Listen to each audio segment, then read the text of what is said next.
नमस्कार, आप नमस्ते। सभी का स्वागत है हमारे लोकपाल इस कार्यक्रम में।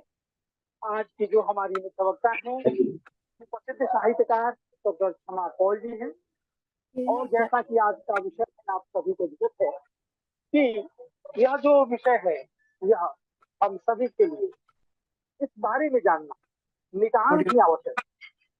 क्योंकि हमारे जो हिंदू हैं, अपने ही देश में 21वीं शताब्दी में, 20वीं शताब्दी में अपने ही देश में निर्वासित होते हैं और हम सभी लोग बहुसंख्यक होते हुए भी इस पीड़ा को चुपचाप सहने पर, झेलने पर मजबूर।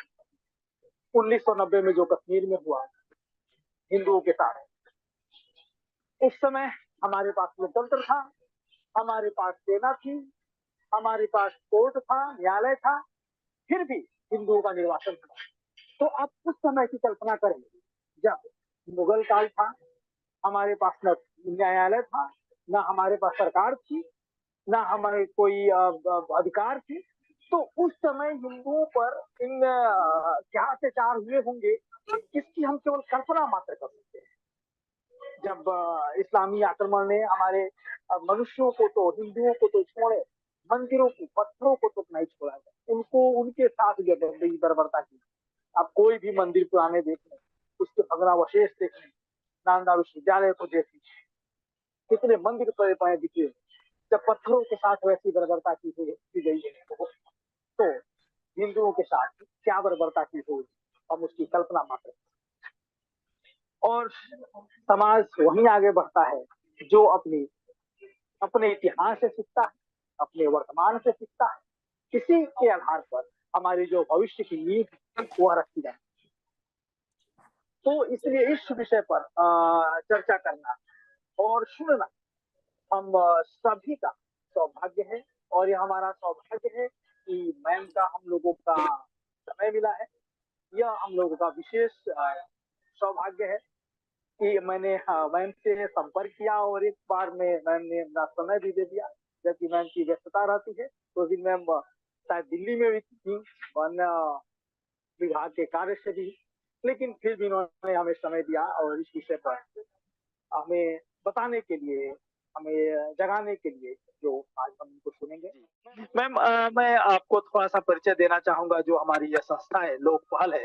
यह जी, लोकपहल हमारे राष्ट्रीय स्वयंसेवक संघ के शैक्षिक वर्ग की एक उपक्रम है और यह एक प्रतिष्ठान है। और ये हमारे जो इसके प्रणेता है, हम लोगों के आदर्श हैं, या हमारे मनमोहन मालवीय जी हैं, अशोक सिंघल जी हैं, रजी भैया जी।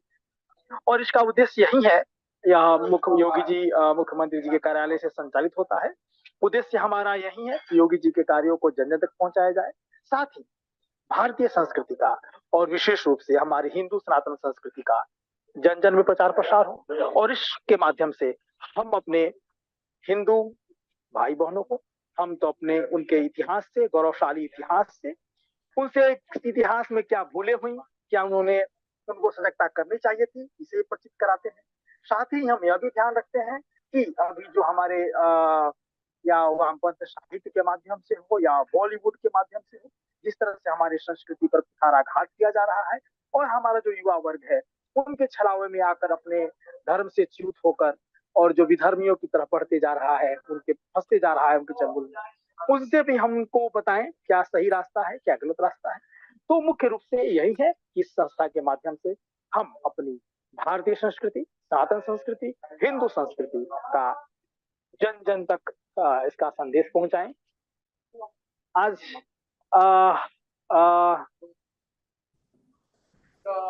हम लोगों का यह सौभाग्य है कि मैम यहाँ आई हैं। तो सबसे पहले मैं मैम का एक संक्षिप्त परिचय देना चाहूंगा। वैसे मैम का तो जो परिचय है, आभा मंडल है, वो तो इतना विस्तृत है कि परिचय की भी कोई आवश्यकता नहीं है। फिर भी आदरणीय डॉक्टर क्षमा कौल जी का 17 जुलाई 1956 में कश्मीर में, श्रीनगर में जन्म हुआ। ये कश्मीर विश्वविद्यालय से स्नातकोत्तर एवं संस्कृत में ऑनर्स है। धूमिल पर इन्होंने एमफिल के बाद पटना विश्वविद्यालय से हिंदी की युवा कविता पर पीएचडी किया है। समय के बाद जो इनका डायरी लेखन, इसके लिए 1997 में केंद्रीय हिंदी निदेशालय का राष्ट्रपति के हाथों इनको सम्मानित किया गया। इनके जो कविता संग्रह है बादलों में आग 2000 में प्रकाशित। इसके अलावा जो इनकी एक बहुत ही बहुचर्चित और लोकप्रिय उपन्यास है, कश्मीर पर आधारित है, दर्दपुर, जो भारतीय ज्ञानपीठ से 2004 में प्रकाशित हुआ और उसका भी हिंदी में भी सॉरी अंग्रेजी में भी उसका अनुदित संस्करण प्रकाशित हुआ है। इसके अलावा इनका जो साहित्य है या जो दर्दपुर साहित्य है, अंग्रेजी के अलावा मराठी, गुजराती, कन्नड़, असमिया सहित कई अन्य भारतीय भाषाओं में इसका अनुवाद 2012 में शोधपीठ बाल से आतंकवाद और भारत शीर्षक से प्रकाशित।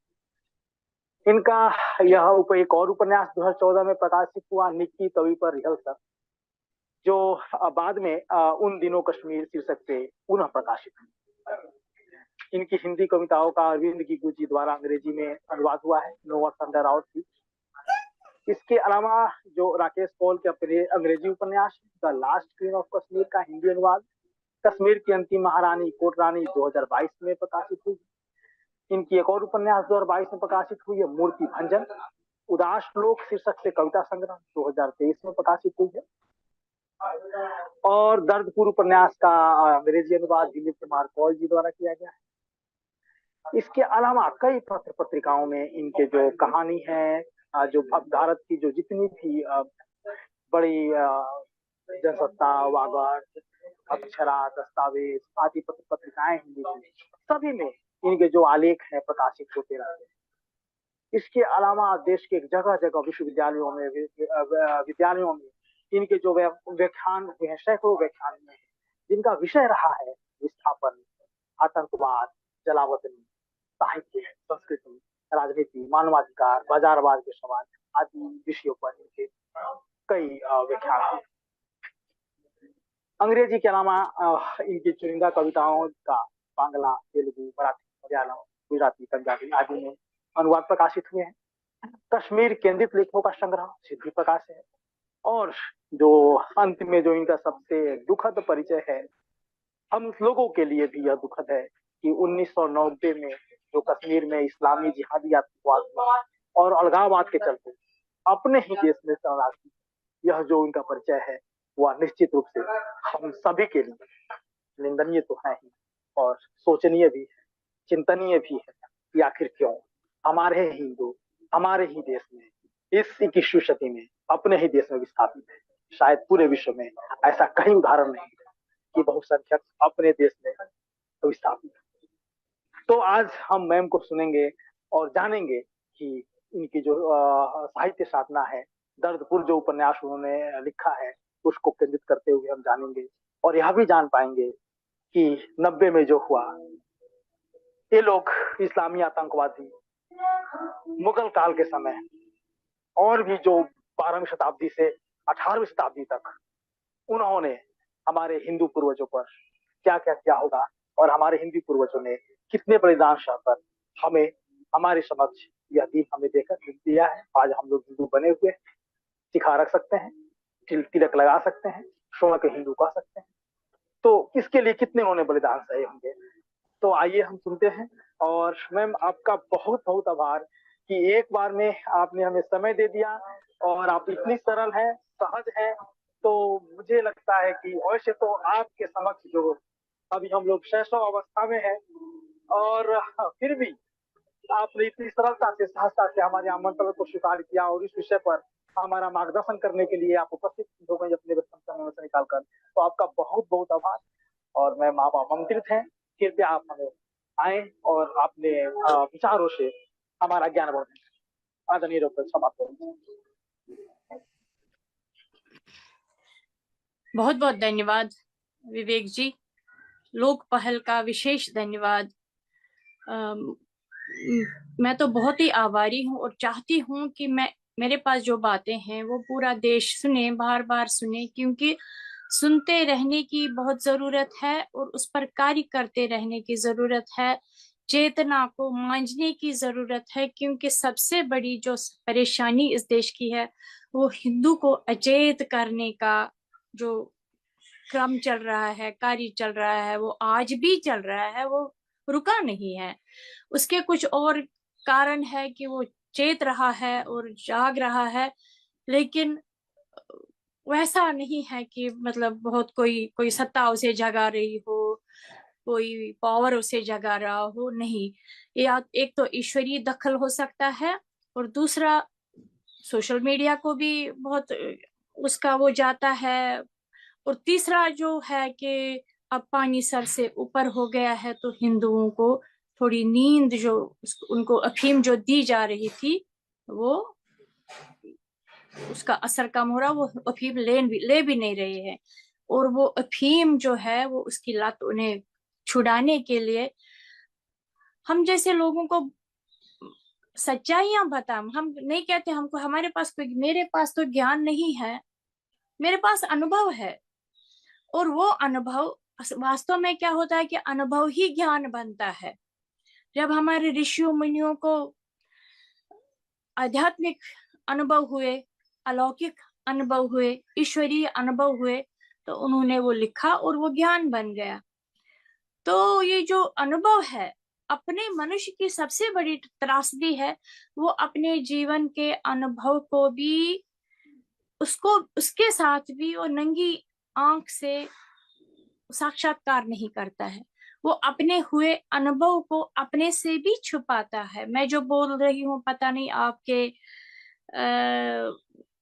आप तक वो पहुंच रहा है या नहीं, यानी कि वो अपने साथ भी झूठ बोलता है, और वो हिंदू ने किया है आज तक, और उससे करवाया गया है। ये क्या, क्योंकि सारी व्यवस्था वैसी बनाई गई है। हम जिस आजादी की बात कर रहे हैं, जो हमारी हमें 47 में मिली, 47 में मिली, वो एक फेक आजादी है, मैं बड़े आराम से कह सकती हूँ। कोई आजादी है ही नहीं, वो ना अभी भी नहीं है। अभी भी हम लगभग लगभग गुलाम ही है। अब अंग्रेज नहीं है, कोई और है। अभी आपको अगर कुछ लोग जिनके नाम हिंदू है, आ, लेकिन काम वैसे ही है, उन्हें कुछ जो अच्छे काम है, जो वास्तव में भारतीय काम है, जो भारतीयता है, वो करने ही नहीं आ रही उनको, वो दिशा ही नहीं उनमें, वो दम ही नहीं, वो स्पाइन ही नहीं। खैर, मैं दर्दपुर पर आती हूँ। आपने इसको श्वेत पत्र लिखा है निर्वासन का। मैं यहाँ ये कहना चाहूंगी कि निर्वासन बहुत छोटा शब्द है, ये जिनोसाइड का है, हिंदू जिनोसाइड। हमारे साथ प्रॉब्लम ये है कि हमारे जो इतिहास को दबाया गया, और वो दबाने में हम भी बड़े सहयोगी रहे। हमने हर अपने, ये जिनोसाइड कश्मीर में हुआ हो ऐसा नहीं है, शेष भारत में हुए हैं हिंदू जिनोसाइड। आप मोपला देखिए, आप बंगाल देखिए, बहुत जगहों पर हिंदू जिनोसाइड हुए हैं, और हिंदू भी चुप ही रहे हैं उस पर। और जो नई व्यवस्था फिर 47 के बाद आ गई, उस व्यवस्था ने भी ऐसा हमें विवश किया करने को कि हम उस पे चुप ही रहना है आपको, क्योंकि आप हिंदू हैं। तो दर्दपुर जो है, ये जिनोसाइड का एक लेखा जोखा है, जो 90 में हुआ, जो 90 में हुआ। उससे पूर्व के हमारे 6 जिनोसाइड हो चुके हैं इतिहास में। ठीक 1339, जो अंतिम महारानी थी कश्मीर की, कोटा रानी, उसके बाद बड़ा लगातार, हर मुझे लगता है हर एक 100 या उससे भी कम वर्षों के अंतराल में एक एक जिनोसाइड होता रहा कश्मीरी हिंदुओं का, और उनका निर्वासन भी होता रहा। और जब वो निकले तो बेचारे या तो घुल मिल गए। अभी भी जब मैं भारत में भ्रमण करती हूँ, कभी निकलती हूँ कहीं, तो मुझे इंदौर में, भोपाल में बहुत जगहों पे ऐसे लोग मिलते हैं, मैडम हम मूलतः कश्मीरी है, मैडम हम मूलतः कश्मीरी है। तो या तो वो कन्वर्ट किए गए, या वो फिर विशेष भारत में बेचारे मर खप गए, तो मतलब संस्कृति से हो गए, खत्म हो गए, या वो मारे गए। तो जिनोसाइड तो इसके तो कई लेयर्स है। हाँ, अब तब जिनोसाइड हुए, तब हम मानते हैं कि व्यवस्थाएं जैसे आपने कहा मुगल थे। लेकिन अब 47 के बाद 90 में, आधुनिक काल में, इस डेवलपमेंट के दौर में ये कैसे हुआ? और हम जब तक 19 जनवरी की रात जब हुई, जब वो प्रलयंकारी रात हुई, तब तक हमें विश्वास नहीं हो रहा था कि आज के भारतीय व्यवस्था में ऐसा होगा, जबकि होने वाली सारी जो संभावनाएं हमें दिख रही थी वहां थी। लेकिन हम सोचते थे नहीं, भारत है, भारत का सेक्युलरिज्म है, मान लो हिंदुओं को ही सहना है, लेकिन जीने तो देंगे ना। ऐसा थोड़े हमारा कत्ल करेंगे, ऐसा थोड़े हमारा संहार करेंगे, ऐसा थोड़े हमारा खात्मा करेंगे, ऐसा थोड़े कि हमें हमारे घर छीन लेंगे, हमारी स्त्रियों का रेप करेंगे। ऐसा थोड़े, कोई सत्ता तो बैठी है ऊपर, कोई तो देख रहा है। अगर एक तो सत्ता पे विश्वास था, दूसरा भारत के लोगों पर विश्वास था जो शेष भारत थे। और जब ये हुआ, ये तो धरती का पलटना था, ये तो जिनोसाइड था, ये निर्वासन नहीं है। ये जिनोसाइड का, ये हिंदू संहार का, हिंदुओं के खात्मे का एक श्वेत पत्र है, अगर आप कह सकें तो। मैं तो वही मानती हूँ। ये निर्वासन तो बहुत छोटा शब्द है।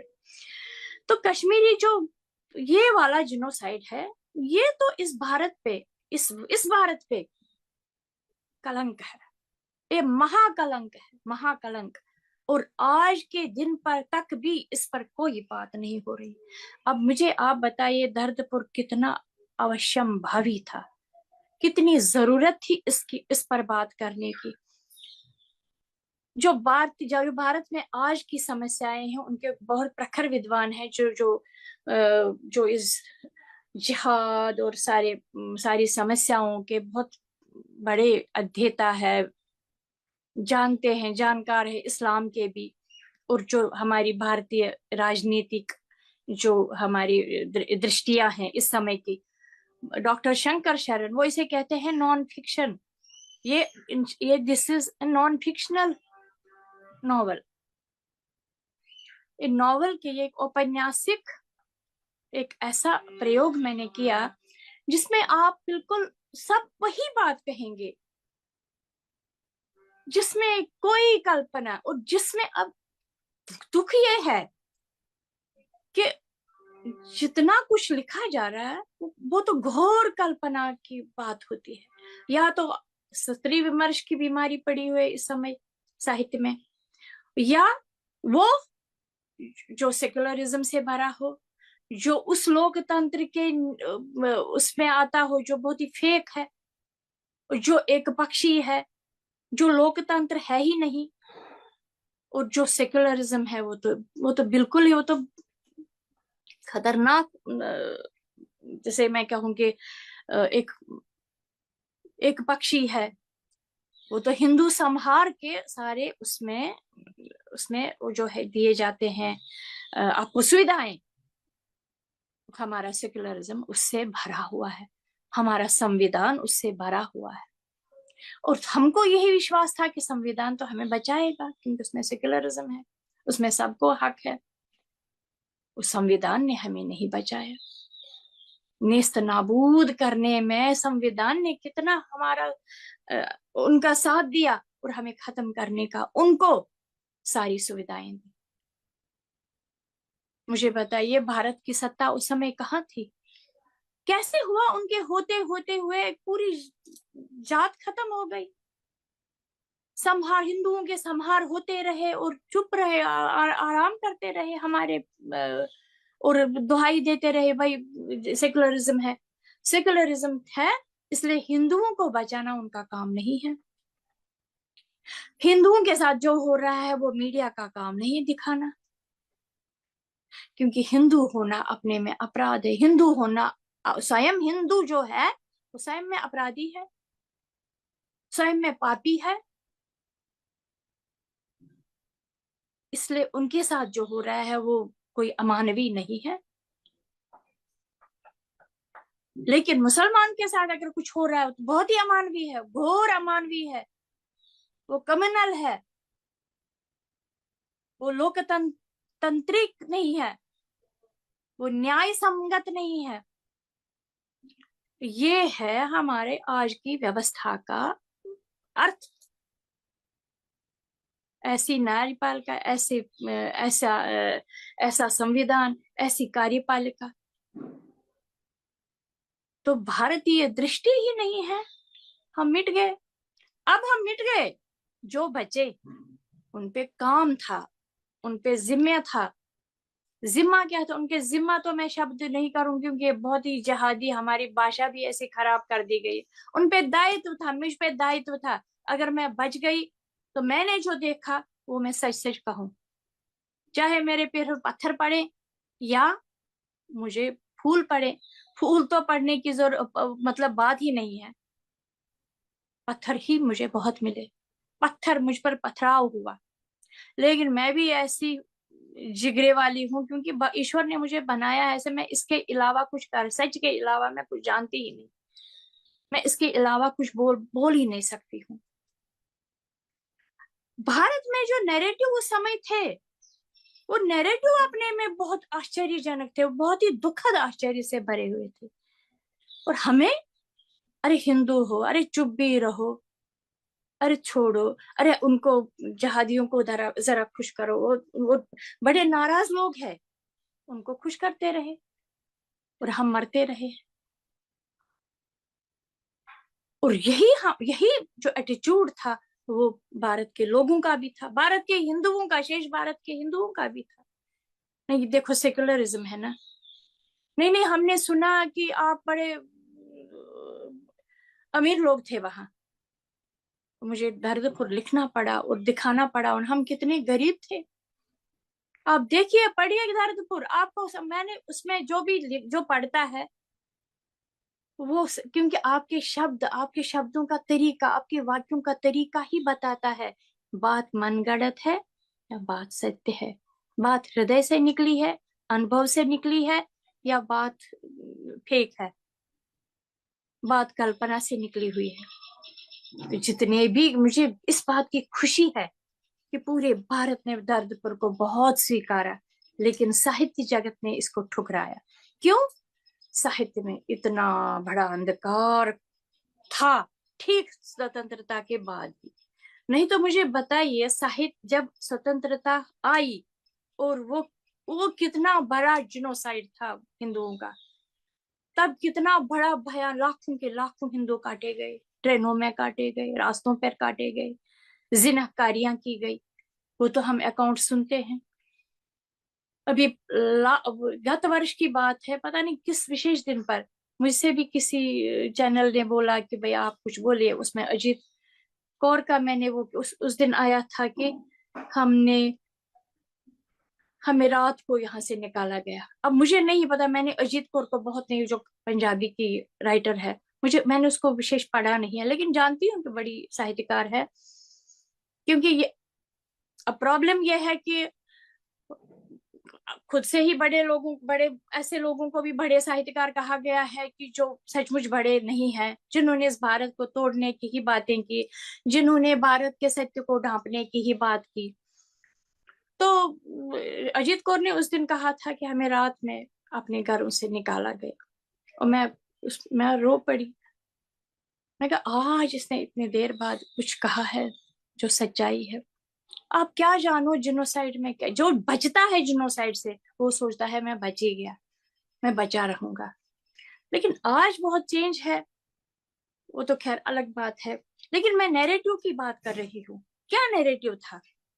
हम जितने, मैं एक लेखक के नाते ये सोचने लगी कि अब तो लेखक इस बात की बहुत निंदा करेंगे भाई, आतंकवाद की, जिहाद की। तो कोई नहीं किया। ये आश्चर्य की बात थी।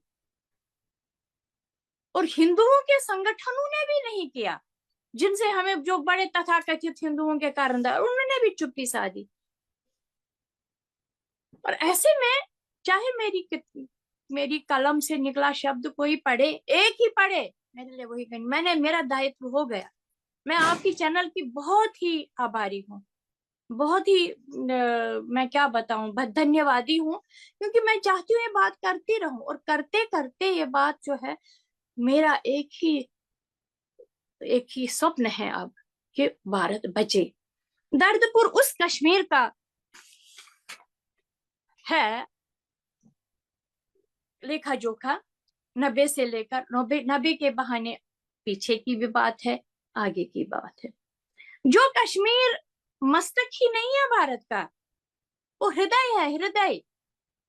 और मस्तक और हृदय, अब शैव दर्शन में हृदय की बड़ी अवधारणाएं हैं, हृदय की बड़ी व्याख्याएं हैं। कहीं उसे मस्तिष्क भी माना जाता है, कभी उसे मस्तक भी माना जाता है, कहीं उसे हृदय माना जाता है।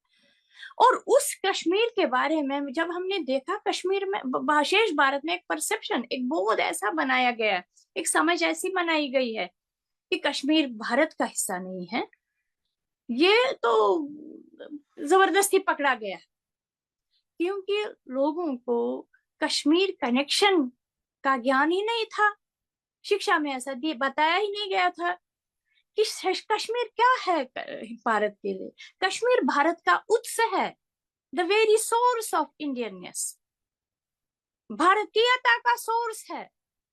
हमारे जो हर मुकुट है वहां का, कश्मीर का, या क्रमशः नाग, जिसे मुसलमानों ने बिगाड़ कर कौसर नाग बनाया है, वहां से संस्कृति आती है, वहां से जल रूप में वहां से प्रथम आदमी आया, वहां से महादेव आए हैं, वहां से शिव, परम शिव ने शिव लाए हैं, और हम सब शिव है।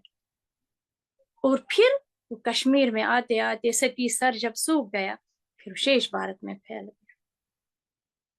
और एक वेस्टर्न फिलोसफर ने वो शोध करता था और ज्ञानी था, वो देखने वाला था, दृष्टा था।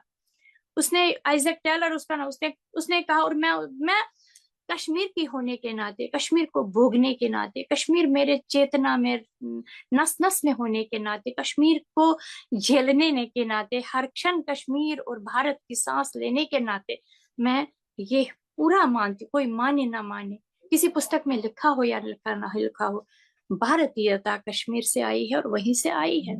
पहला मनुष्य वहीं से आया है। उसी के बारे में लिखा है जयशंकर प्रसाद ने, हिमगिरी के उत्तुंग शिखर पर। वो हिमगिरी का उत्तुंग शिखर वही है, वहीं से वो प्रथम आदमी बैठ शिला की शीतल छां, एक पुरुष भीगे नैनों से देख रहा था प्रलय, प्रलय और प्रलय के बाद सृष्टि कश्मीर से शुरू हुई और शेष प्लेन्स में आई, भारत में आई। तो कश्मीर क्या है? आपने शिक्षा में ऐसी ऐसी बातें सुनाई। अब वो, हम तो मुगल थे, भारतीयों को, वो जितने लोगों से हम शेष भारत में मिले, वो क्या कहते थे, अरे देना चाहिए क्या, कश्मीर कश्मीर, सिरदर्दी लगाई। अगर आपने कश्मीर दिया तो भारत खत्म उसी समय।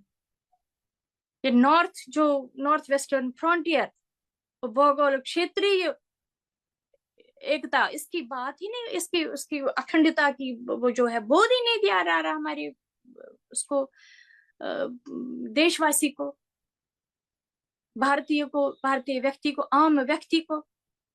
और भाषा ऐसी रखी गई है अंग्रेजी, जिससे भारत का सामान्य मनुष्य और सत्ताधारी लोग, उनमें एक पूरा कट है, बिग कट, उनमें कोई संबंध नहीं। वो क्या कर रहे हैं सत्ता में बैठे बैठे, आम आदमी की जब समझ में नहीं आए तो क्या करेगा वो? उसको कोई बोध ही नहीं, उसको उसको सीमित उसमें रखा गया है, वो जानता ही नहीं कश्मीर क्या है। तो उस कश्मीर की गाथा है दर्दपुर। और वो दर्दपुर, मैंने बार बार हमेशा हर किसी से ये कहा है कि दर्दपुर को ये मत समझिए कश्मीर का दर्दपुर है, ये दर्द कश्मीर का ही है, ये दर्दपुर पूरा भारत है, पूरा भारत। क्योंकि का पीड़ा पूरे भारत की है। जब मुझे ये बातें समझ में आई कि कश्मीर तो ठीक है, हम तो हो गए, लेकिन ये जिनोसाइड यात्रा कर रहा है। आज देखिए कितने कश्मीर, आज आप लोग ही बोलते हैं, आज बड़े नेता भी बोल रहे हैं, कुछ चिंतक भी बोल, जिनको सच्ची चिंता है भारत की, वो बोलते हैं कि गई भारत में तो लगभग लगभग 500 कश्मीर है। हमने तभी, क्योंकि ये तो सोशल मीडिया को थैंक्स है अभी, लेकिन जब हम आए कोई सोशल मीडिया नहीं था। मीडिया था जो बहुत ही फेक न्यूजें चलाता था, यहाँ तक कि आपकी आकाशवाणी और आपको, तो वो भी सरकारी तंत्र के अंडर था, हमारी बात ही नहीं कोई कर रहा था। तो जो जो जो प्रश्रय जो पैटर्नेज सत्ता ने आतंक को दिया, इस्लामी आतंक को दिया, जो आंख मूंदी, आंख वो वहां से वहां देखा नहीं, उनको बोला करो, नहीं तो क्या बताइए। यासीन मलिक को इंडिया टुडे वाले इंडियन आइकॉन बनाता। ये कितनी कैसी कैसी ऐतिहासिक त्रासदी है इस भारत की। या तो ये है कि भविष्य में भारत को भारत रहना नहीं है, फिर उसकी तैयारी है, लेकिन हम तो वो स्वीकार नहीं करेंगे ना। हम तो मरेंगे लेकिन वो बात स्वीकार नहीं, फिर ईश्वर ने जो करना हो करेगा।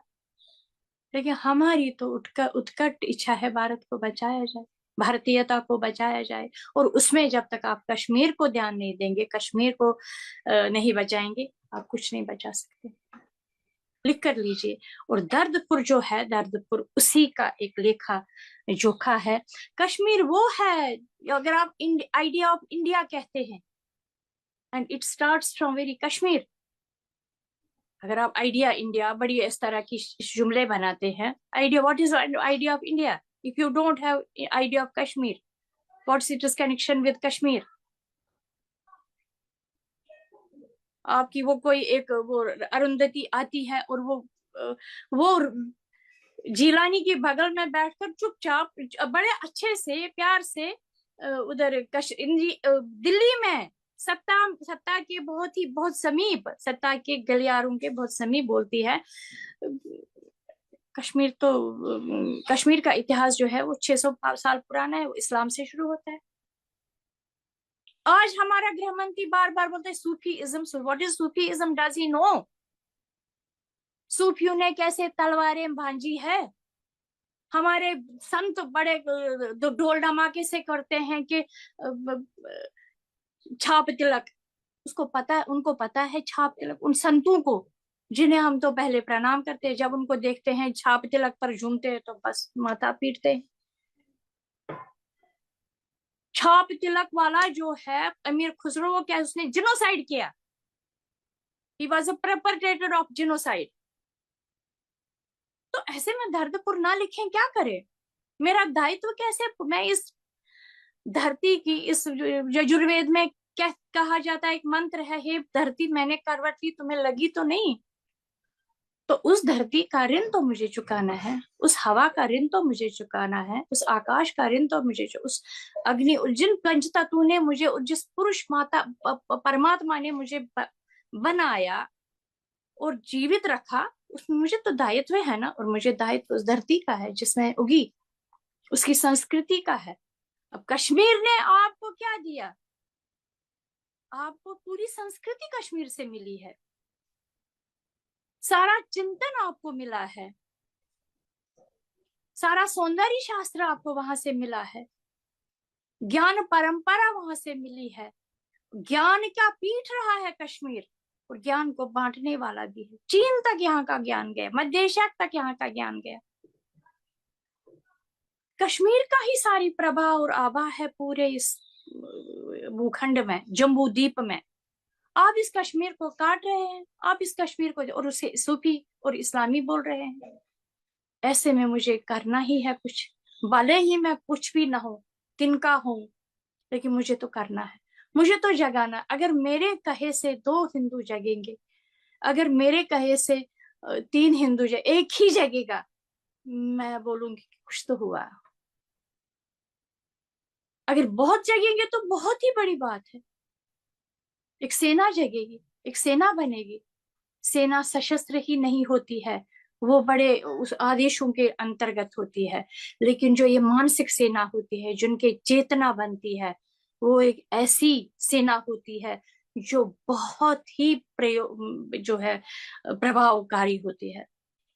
उनकी वाणी प्रभावकारी होती है, उनकी वाणी लाखों में चली जाती है और लाखों को बदलती है। ऐसे में होना चाहिए। ऐसा दर्दपुर को जरूरत थी, दर्दपुर के लिखने की जरूरत थी। तो हमारे जो इतिहास पे, अब इतिहास बहुत कश्मीर से आया। कलहन ने इतिहास लिखा और अंग्रेज बोलते हैं कि भाई अंग्रेज इतिहास उनका लिखना। और कलहन अपने राजतरंगिणी में बोलता है कि मैं ही इतिहासकार नहीं हूं, मुझसे पहले 35 इतिहासकारों ने लिखा है आज तक कश्मीर में क्या हुआ। मैंने उनसे सारी सामग्री ले ली और वहां से शुरू, जो उसमें कईयों के नाम भी वो देते हैं जिनमें एक हेला राज भी होते हैं, तो उनसे भी सामग्री वो भी मैं इसमें सम्मिलित करके अब मैं राज तरंगिनी लिख रहा हूं। तो वो इतिहास बोध जो सारे भारत और कश्मीर की राज तरंगिनी कोई कश्मीर की इतिहास बात नहीं है, पूरे भारत, अखंड भारत, उसमें अफगानिस्तान आता है आपका, उसमें आपका ईरान वगैरह ये सब जो है मध्य एशिया आता है, उसमें आपका चीन आता है, उसमें धर्मों की बात आती है, उसमें वो शुरू ही भगवान कृष्ण के उससे आता है, होती है उसकी बात महाभारत के समय से शुरू होती है। वो कश्मीर जिसका अपना काल वो है 5099वां वर्ष संवत, इस समय आजकल सप्तर्षि संवत हमारा अपना संवत है, और कोई आके कहेगा कश्मीर भारत का नहीं है। ऐसे में दर्दपुर बहुत जरूरी है, और दर्दपुर में जब आप समझ सकते हैं सच लिखा जाएगा तो सच को मारने की कोशिश की जाएगी। तो खैर, मुझे एक तो जब हमारा 1990 में जिनोसाइड हुआ, उससे पहले के मेरे अनुभव, उससे पहले कि मेरी नानी से बातें सुनी हुई, अपने ताऊ से, अपने ताई से, अपने सब बुजुर्गों से, बड़ों से सुनी हुई बातें, और मेरी वो हो गया मेरा जीवन अनुभव तब तक, और मेरी आयु उस समय 32 साल थी। और सब जब ये जिनोसाइड हुआ तो वो उसका प्रखर जो सीधा अनुभव मेरा, साहित्य की अध्येता होने के कारण, साहित्य को देखने के कारण, मैंने विश्व का साहित्य भी पढ़ रही थी उन दिनों, और भारतीय लेखकों को भी मैं पढ़ रही थी, और ये भी जानती थी कि 47 में क्या हुआ। तब मैं यही सोचा करती थी, साहित्य में तो बातें ही नहीं आ रही है। विशेषकर 47 के बाद में जो साहित्य लिखा गया उसमें आई ही नहीं 47 के जिनोसाइड की बात। उस 47 में अलग से पाकिस्तानी सेना ने कश्मीर पे, जिसे कबायली रेड कहते हैं, जो कि पाकिस्तानी सेना ने किया था, और उसकी बातें भी मैंने दर्दपुर में बखूबी लिखी है। जिसके जो जो विक्टिम थे, जिनके अपने मारे गए थे, जिनके पति मारे गए थे, जिनकी पत्नियां रेप की गई थी, वो मेरे साथ थे। उनमें मेरी एक गुरु बहन भी है। तो मैंने तो बहुत ही ऑथेंटिक और प्रामाणिक लिखा है। और जब ये अनुभव मेरे अंदर दहक रहे थे, शब्द भी दहकते हुए निकल रहे थे, खुद ही मुझे कोई चिंता नहीं करनी पड़ी शब्दों के लिए। और मैंने ये जाना कि गुरु महाराज ने और भगवान ने और भारत माता ने मुझे ये काम सौंपा है, और ये मुझे बिना किसी लाग लपेट के, बिना किसी कोई वो क्या लिखा जा रहा है, क्या क्या है, क्या ट्रेंड है, क्या कुछ है, ये इन ट्रेंड वहां की मैं बहुत पढ़ती थी, लेकिन इन ट्रेंडों वंडों से, मैं सारी प्रवृत्तियों से अलग होके मुझे दर्दपुर को लिखना पड़ा, और लिखना बहुत ही जरूरी था। क्यों? जो नैरेटिव थे इतने भयानक थे, वो तुष्टिकरण के थे, वो फेक थे। मतलब मैं आपको ये भी बताना चाहूंगी कि जिन दिनों मैं दिल्ली के शरणार्थी शिविर में थी, एक ट्रांजिट कैंप में थी, मैं एक मैं एक मैं एक साहित्यकार के पास गई, उसकी मुंह बोली बहन थी, तो मैंने सोचा मैं उसके साथ बात करूं। इस सब पर बातें हुई बहुत, मैंने उनको सारी बातें बताई, क्या हुआ क्या नहीं हुआ। वो क्या बोले आपको आश्चर्य होगा, और उस व्यक्ति को इस समय का बड़ा कहानीकार या कुछ भी माना जाता है। उसके बाद मुझे ये समझ में आया कि बड़ा कौन है और कौन नहीं है। जिसे ये साहित्यकार आपस में मिलकर बड़ा कहते हैं, क्या वो बड़ा है भी? और उसने बताया, अब क्या करें फिर क्यों ना मुसलमान हो जाएं। मैंने कहा अच्छा, ये साहित्यकार, ये मुझे एक रिप्रेजेंटेटिव उत्तर मिल गया साहित्यकारों का। तो तब मेरे अंदर जो आग थी वो और भड़क गई। मेरा अपना स्वधर्मे निधनम श्रेया परधर्म भयावह। अब आपने पढ़ा ही, आपने शिक्षा में दिया ही नहीं ये, तो वो साहित्यकार करेगा क्या? जैसे आजकल के कुछ लोग जो सत्ता में भी है या सत्ता के पीछे डीप स्टेट में काम करते हैं, वो क्या बोलते हैं? वो बोलते हैं भारत को, अरे प्राचीन भारत को छोड़ दो और 2014 से शुरू करो, अब नई बातें, नया काम, नए प्रोग्रेस शुरू करो। लेकिन प्राचीन भारत को, प्राचीनता को कैसे छोड़ो भाई? फिर आप क्या बचते हो, क्या हो? फिर तो जिहाद सफल होता है। तो ये कारण थे, शिक्षा में डिस्टॉर्शंस थे। अभी जो पढ़ेगा, जो अपने से शेष जो इसके इतर पड़ेगा, उसी को तो डिस्टॉर्शन समझ आएंगे। और कश्मीरी हिंदू कम्युनिटी, जो कि शिक्षा ही उनका आभूषण है। अच्छा, जो वो पढ़ते थे बेचारे, पढ़ाई तो पहले नस्तालिक में होती थी, लेकिन उन्होंने अंग्रेजी में पढ़ा और अपने वो प्रोफेशनल उसमें गए। लेकिन जो हमारे प्रोफेशनल क्वालिफिकेशन में, प्रोफेशनल कामों में लगे हुए बच्चे भी आज समझते, अनुभव के आधार पे समझते हैं हमें कितना डिस्टॉर्शन पढ़ाया गया, हमें कितना गलत पढ़ाया गया। हमें तो वो बात पढ़ा ही नहीं, हमें तो अभिनव गुप्त पढ़ाया ही नहीं गया, हमें तो अपना शैव धर्म पढ़ाया, हमें तो भगवत गीता पढ़ाई नहीं गई, हमें तो ये बताया ही नहीं गया कि भारत की परंपरा क्या है असल में, और उसका भारत से संबंध क्या है। हमें तो हमारा दर्शन पढ़ाया नहीं, हमें कोई दृष्टि ही नहीं दी गई। हमें तो ये बताया गया कि भाईचारा रखो, हमें तो ये बताया कि इस्लाम बड़ा शांति का धर्म है, हमें तो ये बताया गया कि हिंदू धर्म जो है बड़ा दिज्ञानुस है, वो है, ये है, इसमें बड़ी पोंगाई है, इसमें ये है, इसमें ये है। ये मॉडर्न नहीं है। और आज उन्हें होश आ रहा है कि जब नासा भी ये ढूंढ रहा है कि संस्कृत के पंडितों को हमें दे दो, क्योंकि उसमें विज्ञान है सारा। आज बच्चे अपने से खोज रहे, अपने से शोध कर रहे, अलग से पढ़ रहे। ये मैं अपने अपने जो है समुदाय की बच्चों की बात करूंगी, मुझे लगता है शेष भारत के बच्चों की भी ये बात हो। लेकिन कितनी पीड़ित करने वाली बात है, कितने दुख की बात है कि उनको अपने से ये क्या करना पड़ रहा है। और मुसलमान बच्चे को मदरसे में मौलवी पहले बता, वो आईएएस बनता है, लेकिन मौलवी ने उसको फिट कर रखा है। कैसा भारत बना रहे हो? मैं आपको एक बात बताना चाहूंगी। अभिनव गुप्त अपने तंत्रालोक में 15वें आहनिक में 28वें 29वें श्लोक में, वो समय है जब हर्ष का समय है। और मुसलमानों का जो है, वो जो अभी तो वो तो पहले शरण लेने के लिए आते थे, और वली उसके हर्ष के पास आता है। वली जो मुसलमान है, ईरान से आता है और उसको शरण मांगता है।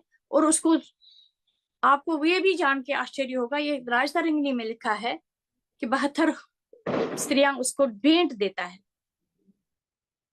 और ये बोलता है कि मैं हमारे 100 व्यक्तियों को, तुर्कों को आप अपनी सेना की टुकड़ियों के हेड बना दो। वो भी मानता है। और जब ये शुरुआत होती है, तो भारत जो कश्मीर है, वहां जो जहां 100% हिंदू है, ब्राह्मण है, वहां कन्वर्शन शुरू हो जाता है। इस बात को अभिनव गुप्त समझते हैं। 10वीं शती की बात है। तो वो क्या बोलते हैं वहां, कि बोलते हैं अरे लोगों, अरे हिंदुओं, अरे सनातनियों, योग के केंद्र खोलो, ताकि ये जो अतन्मय जनता है, अतन्मय वो शब्द है वहां, अतन्मय। अतन्मय क्या होता है? नॉट फोकस्ड ऑन धर्म, धर्म से जुड़े नहीं, बिल्कुल उससे उससे कट रहे लोग। अभी मौलवी तो वहां मुसलमान, पहले आपको आप कितना अंग्रेजी पढ़ो, कितना इंजीनियर बनो, कितना डॉक्टर बनो, लेकिन मौलवी ने उसे बिल्कुल जोड़ के रखा अपने मुसलमान अपने इस्लाम से। लेकिन यहाँ जो हमारा बच्चा डॉक्टर बनता है, इंजीनियर बनता है, लेकिन उसे धर्म की, अपने आत्मा की, अपने अध्यात्म को कुछ पता ही नहीं। उसको लगता है बस यही इंजीनियरिंग सनातन है, यही डॉक्टरी सनातन है, ये पैसा सनातन है, बाकी क्या रखा है उस अध्यात्म से। और जब वो बाद में बड़ा हो जाता है, छटपट आता है, वो अपने अध्यात्म को ढूंढता है, लेकिन वहां उसे कुछ नहीं, क्योंकि उसके पास है ही नहीं, उसे उसके बीज ही नहीं डाला गया। तो वो अभिनव गुप्त वहां कहते हैं, इन अतन्मय लोगों के लिए योग केंद्र खोलो। तो ये क्या है, उसमें एक बहुत बड़ा इशारा अभिनव गुप्त देते हैं कि लोग कट रहे थे, इस्लाम में जा रहे थे। तो वो जो बात है वो चलती रही, वो आज भी चल रही है। कोई गुरुकुल नहीं है आपके, कोई ऐसा नहीं है जो हिंदू का बच्चा भी जाए और उसे अपने धर्म से जोड़े।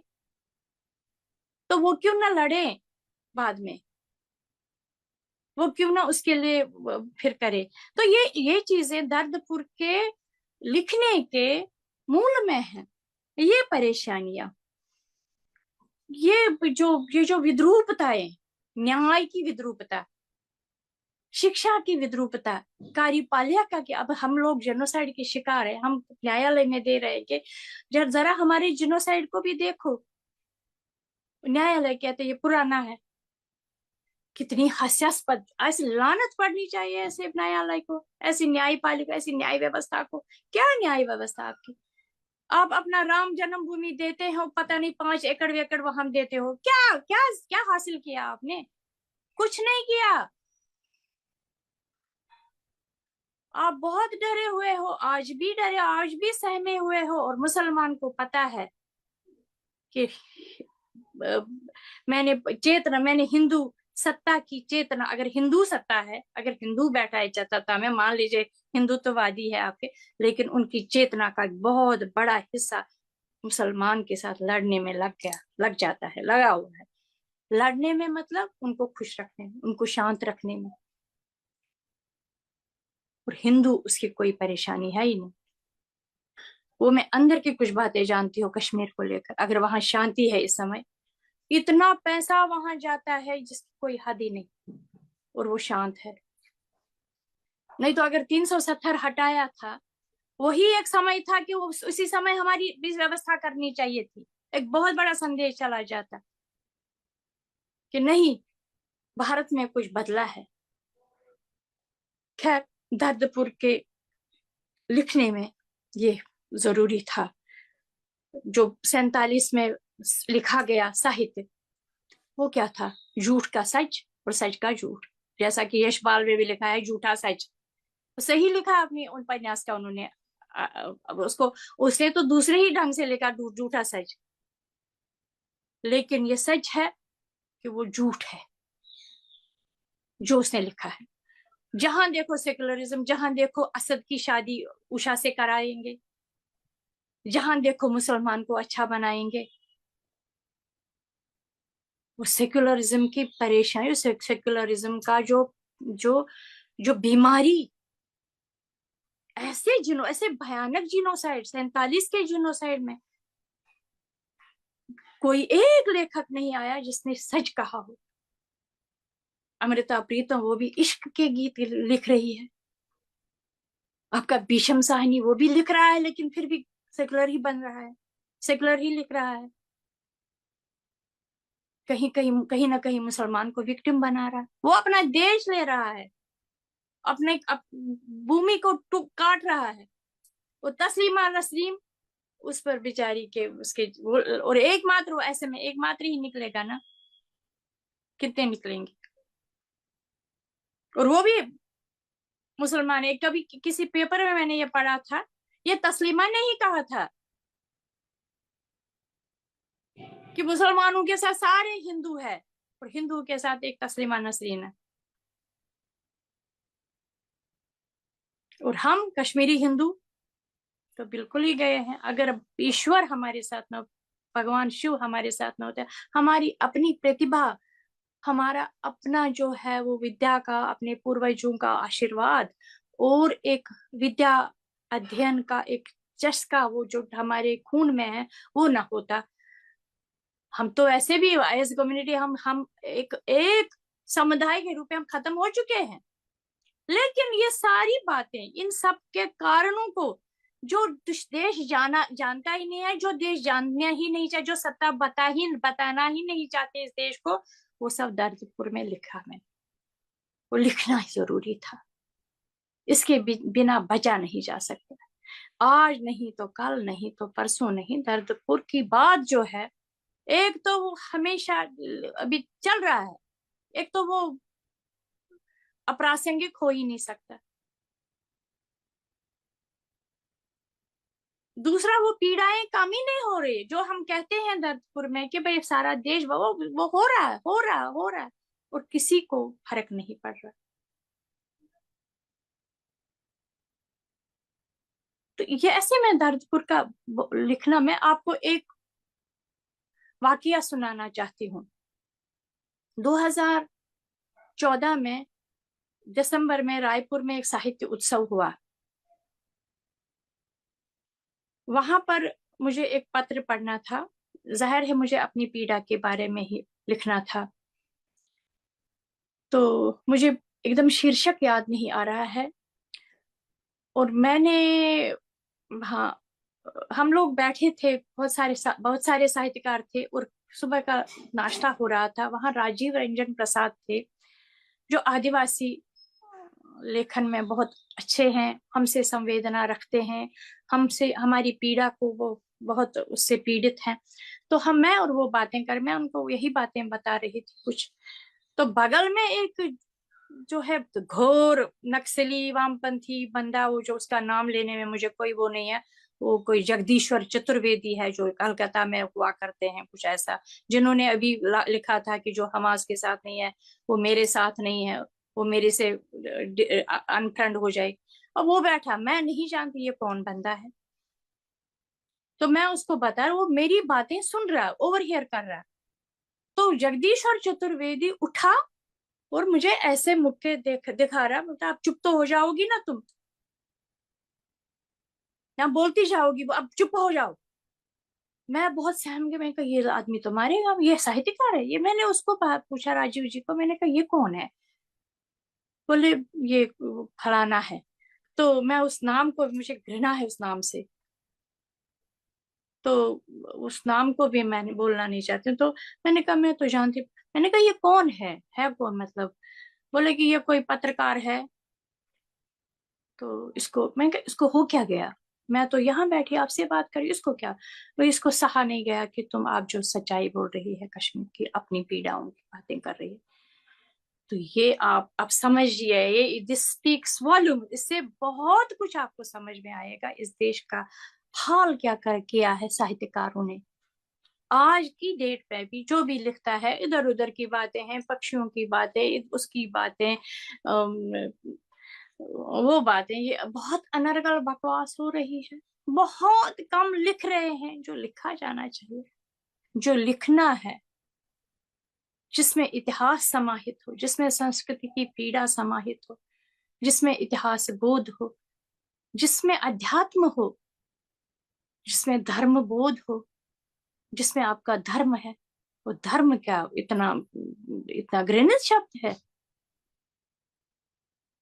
तो दर्दपुर तो इसलिए जरूरी था, और उसमें मैंने अपना धर्म बोध अच्छे से व्यक्त किया है।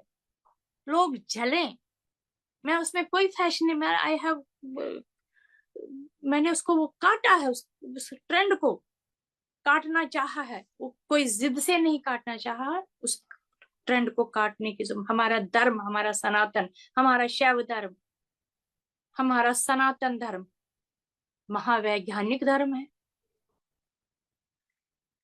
महान आधुनिक धर्म। आधुनिक हर क्षण आधुनिक, आज से 1 लाख वर्ष आगे भी वो वैज्ञानिक ही बना रहेगा। इसीलिए तो सनातन है।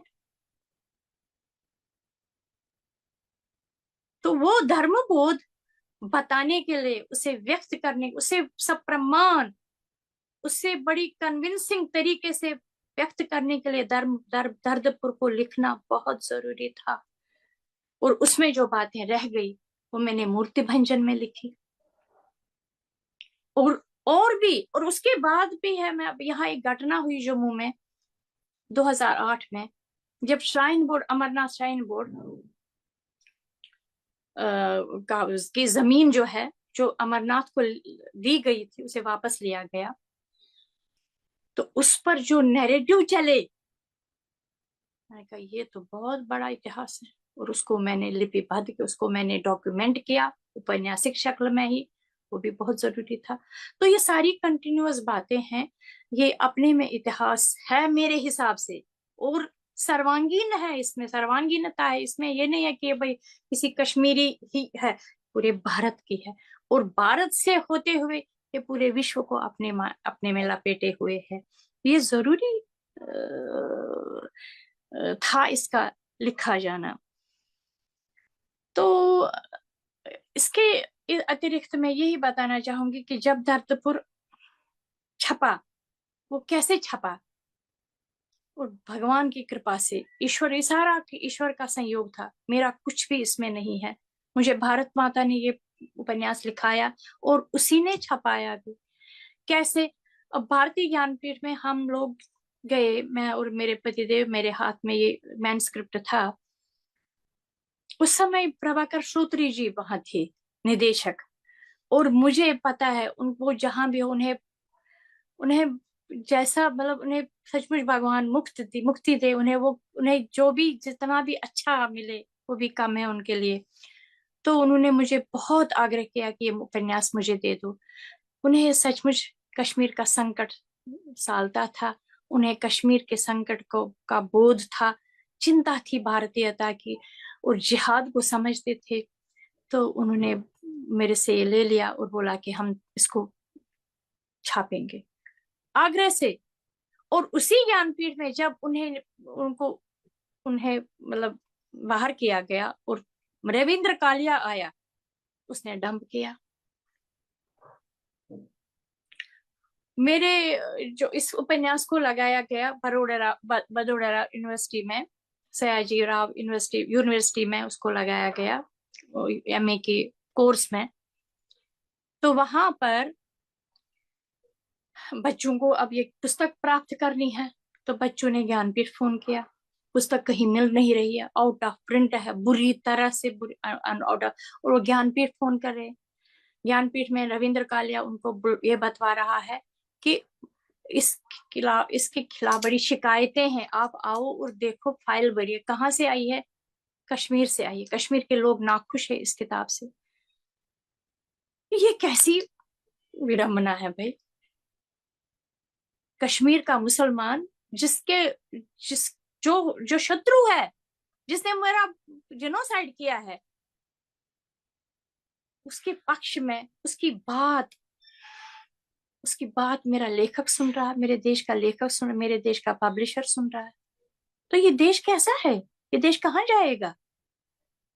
और इसलिए हम नहीं छापेंगे इसको। फिर ये ज्योति पारू ने छापी, यानी कि इतना डंप किया गया इस किताब को। ज्योति पारू प्रकाशन ने जब छापी तो एक बार फिर ज्ञानपीठ से मुझे फोन आया कि हमें बड़ा खेद है, हमें वापस दे दो। अब वापस दे दी, वापस दे दी। तो फिर कुछ ऐसा हुआ कि कोई टीम वहां गई, अरे यार आपने दर्दपुर क्यों वापस छापा? अब ये प्रलेख प्रकाशन के पास है और बढ़िया से छप रही है। अंग्रेजी में भी इसका अनुवाद आया है, अंग्रेजी में इसकी रिव्यू भी आई है, और भाषाओं में भी इसके अनुवाद आए हैं। और इस बीच मुझे जो झेलना पड़ा इसको लेकर, बहुत ही वो क्या बता, वो अलग ही एक कथा है। मेरे पति कहते हैं कि तुम लिखो दर्दपुर की कथा। तो मैं क्या लिखूं? वो कथा लिखूं, ये कथा लिखूं, कौन सी कथा लिखूं? इतना पाइल अप हो गया हमारा जिनोसाइड, हिंदू का दुख इतना पाइल अप हो गया है कि वो अब उस दुख को देखता ही नहीं, देखना ही नहीं चाहता है। तो दर्दपुर की ये बात है, और बहुत भी बातें और भी है। मुझे लगता है मैंने काफी समय लिया, और मुझे वहां से कोई बोल नहीं रहा है कि मुझे क्या करना चाहिए, क्योंकि 6:07 हो गए। मैं काफी हाँ बोल दीदी दीदी आप अपनी दीदी, जितनी बात आप अपनी बात रखिए। हम लोगों को यह दर्द की दास्तान और इस दर्द की जो अनुभूति है वह हमारे मन, हमारी चेतना, हमारे हृदय को एक साथ स्पंदित कर रहा है। तो मैं चाहता हूं कि दीदी अभी जो इसके अवशेष वृतांत हैं वो आ जाएं तो हम लोगों को बहुत अच्छा लगेगा। ठीक है। मैं हेलो। हाँ हाँ। जी जी जी मैम। अच्छा अच्छा। अम,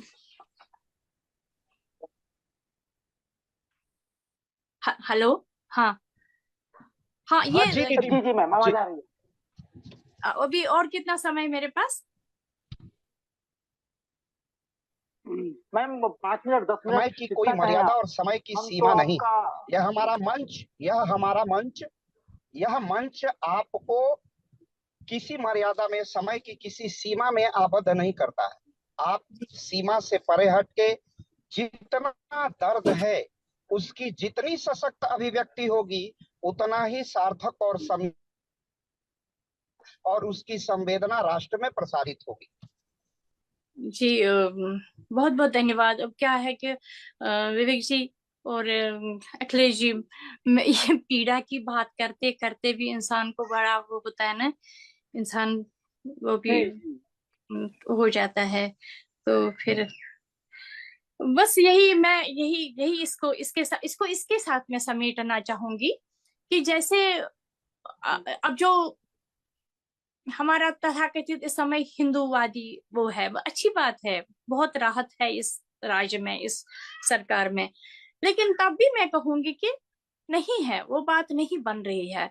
तो लेखक जो होता है, जो रशिया का एक है सोलजेनित्सन, आपको अच्छे से पता होगा, उन्होंने लिखा है कि लेखक एक विपक्ष है। तो सचमुच एक विपक्ष है, और मैं उस विपक्ष में बैठी हूँ, चाहे अकेली बैठी हूँ, चाहे आप जैसे लोग मेरे साथ बैठे हैं, या हम सब इकट्ठे बैठे हैं। हम उस विपक्ष, और विपक्ष का काम है दूध को दूध ही बताना और पानी को पानी ही बताना, और दूध को दूध का दूध करना, पानी का पानी करना। वो हम करने की कोशिश कर रहे हैं जब तक हम में सामर्थ्य है।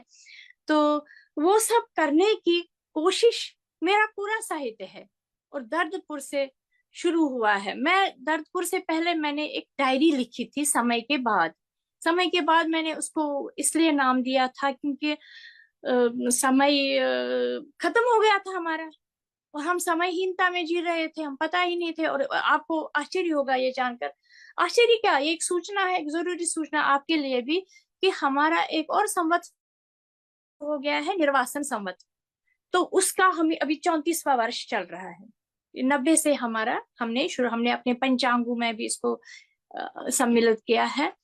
तो ये जो समयहीनता थी उस समय, ये वो मैंने एकदम 90 से ही लिखना शुरू किया। और जब वो लिखा गया, हंस में उसकी समीक्षा रखी।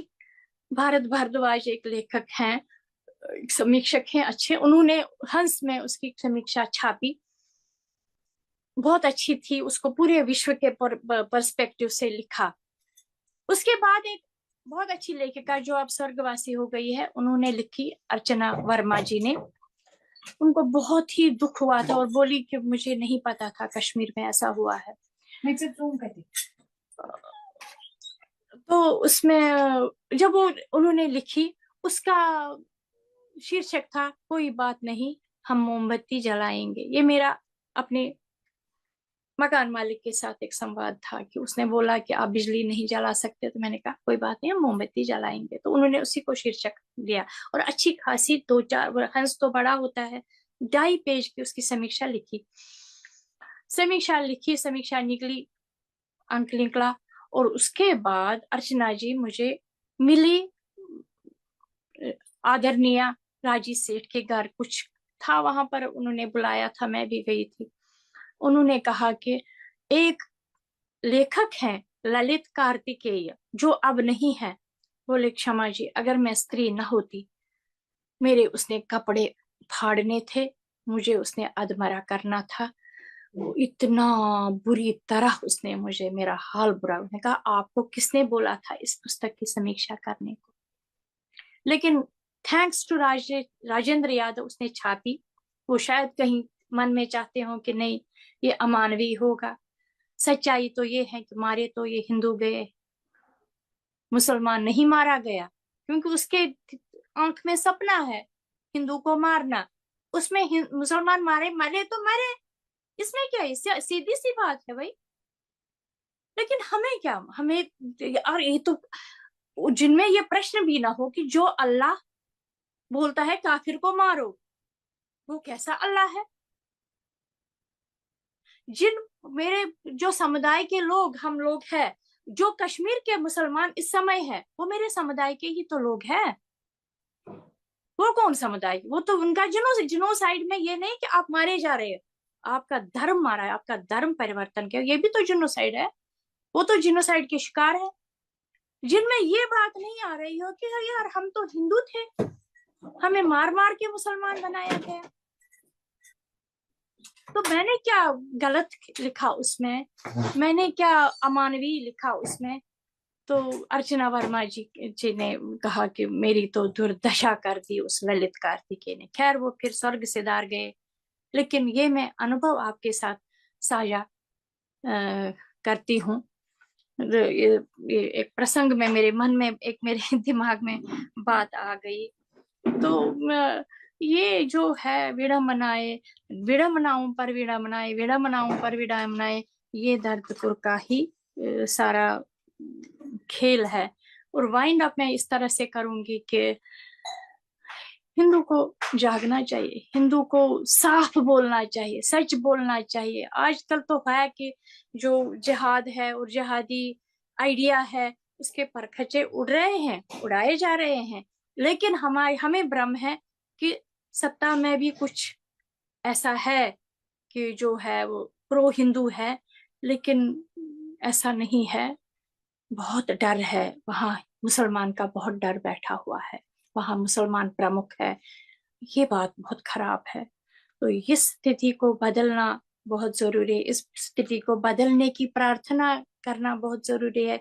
इस स्थिति को बदलने की प्रार्थना करने के लिए तप करना जरूरी है। वो शब्दावली गढ़ना बहुत जरूरी है जो इस स्थिति को बदले।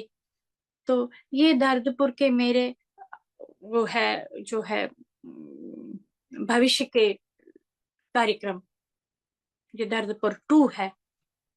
तो दर्दपुर 1 तो सिर्फ आपको ये बताना है, सब प्रमाण आश्वस्त करने वाली भाषा में, आश्वस्त करने वाले उनमें, कि देखो सेक्युलरिज्म का तार तार कैसे निकल, कि लोकतंत्र कैसे लोकतंत्र है ही नहीं, कि न्याय कैसे अन्याय करता है, कि कार्यपालिका कैसी एक तरफा है, कि वो जो एग्जीक्यूटिव है आपका, जो भी है, जुडिशरी है, जो भी है, जो तंत्र है जिसे आप तंत्र कहते हैं, वो सारा इस भारतीयता के खिलाफ है। अब हम थोड़ा सा कुछ होता है हिंदुओं के लिए ये है वो है तो हमको झूमते, क्योंकि हमें आदत डाली गई है सहने के लिए और दोयम दर्जे के रहने के बने रहने के लिए। अभी मैं एक वीडियो सुन रही थी जिसमें फारूक अब्दुल्ला बहुत क्रुद्ध था और बोल रहा था कि ठीक है मोदी ने सामान भिजवाया गाजा के लिए, लेकिन उसे शांति भी वहां करनी है। ये आपस में मरे लड़े, शांति भी वही हम ही कराएं और इनका पक्ष भी ले। ये हिंदुओं को मारे, हम इनका पक्ष लें। ये तो विचित्र है, ये तो मेरी समझ में नहीं आ रहा है। लेकिन समझ में आना है, समझ में इसको लाना है। नूपुर शर्मा बेचारी कहाँ घास खा रही है, तो वो जो उसके साथ जिसके साथ उसका वो हुआ था सामना, वो चैनलों पे आ रहा, वो ऐश कर रहा, मजे कर रहा। तो कैसे हैं, कैसे हम स्थिति को अपनी समझते नहीं है। दर्द तो यही है। आपने 370 हटाया और आपने हमारा नाम भी नहीं लिया। आपने कहा डेवलपमेंट कर रहे हैं, वहां डेवलपमेंट के लिए कर रहे हैं, तो हम कहाँ गए? हम कौन थे? मोदी जी हमारे नाम भी नहीं ले रहा आपने मुझसे। दर्दपुर यही है, यही यही जो जो भेदभाव है, जो बना हुआ है, जो सतत है, वो दर्दपुर है। दर्दपुर अभी भी बना हुआ है। तो इसमें यही है कि लोग चेते, लोग उठे, लोग समझे। लोग, मैं जानती हूँ इस समय के लोग बोलते हैं कि विकल्प नहीं है, विकल्प नहीं है, लेकिन विकल्प अगर नहीं है तो संकल्प के साथ उठो, विकल्प ढूंढो, विकल्प मिलेगा, विकल्प होगा।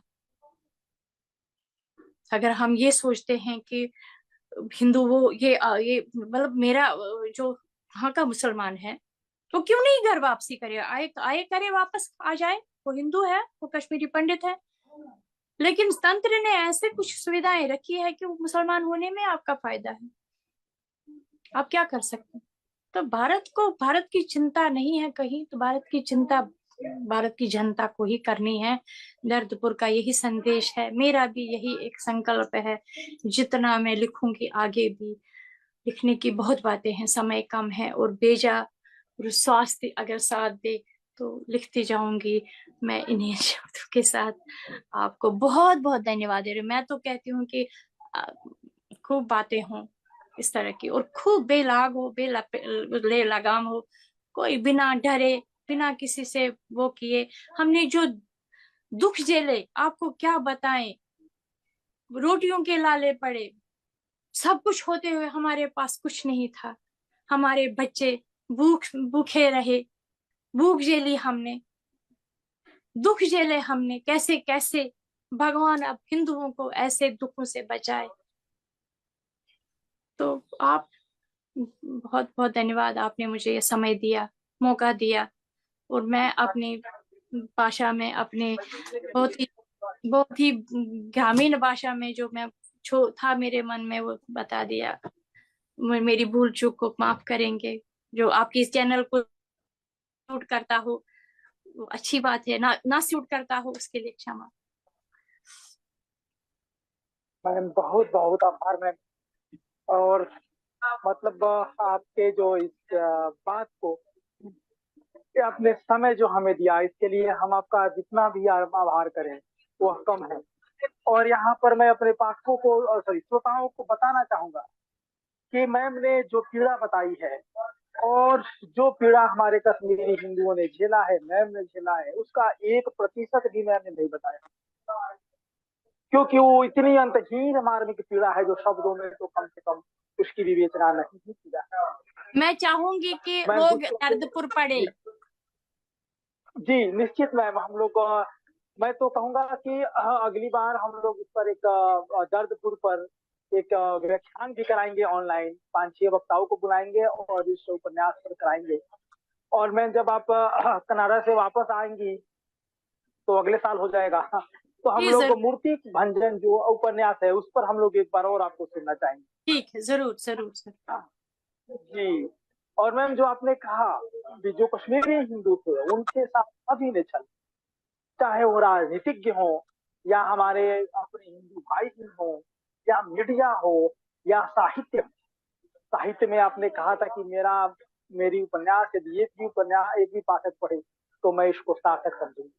मुझे याद आ रहा है मैम, पिछले साल मैं गया था विश्व रंग भोपाल में, जहाँ पर पहली बार मुझे डॉक्टर अग्निशेखर सर जी को साक्षात सुनने का अवसर मिला।